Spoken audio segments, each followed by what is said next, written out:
Is it any sort of aspect that's been missing that you think needs to happen for closure or some sort of cauterization for you, Saints fans, or what have you?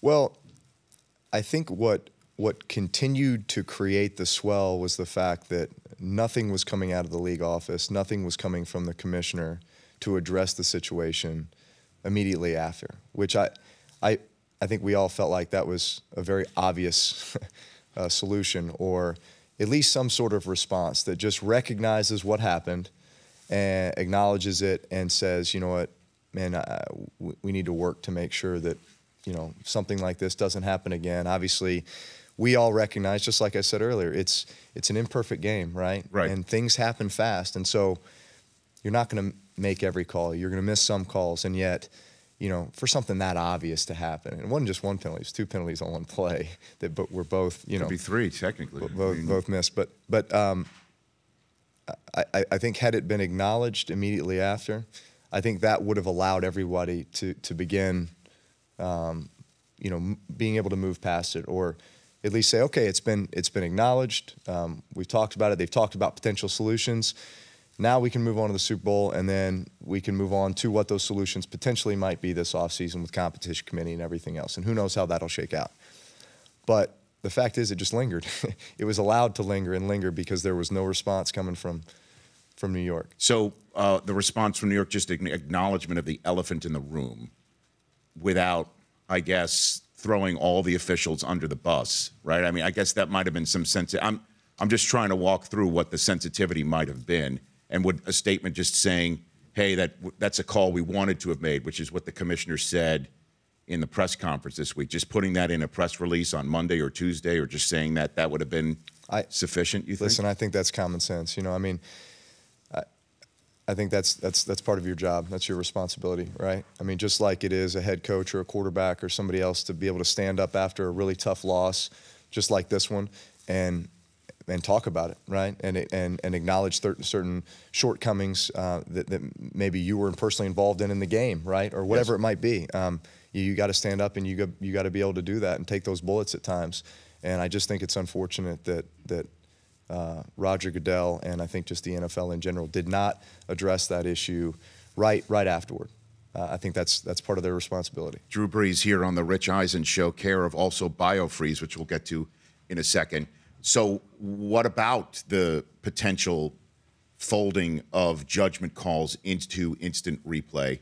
The Players Association, which obviously you're an integral part, came out and said, hey, kind of don't forget about us when you're talking in the competition committee about making potentially such a major move on that front. Would you be cool with folding judgment calls into that, which might include offensive pass interference, might include a holding penalty on one of your hardworking protectors up front? Would you be cool with that? I think it'd be really hard to do. You know, I think you open up a can of worms when you start talking about reviewing penalties. If you did do that, I think you'd have to relegate it to just a certain number of penalties, because you could arguably call holding on every play, right, in the NFL. Yeah. You know, and that goes for DBs, wide receivers, you know, the line, both offense and defense, right? I mean, all over the place.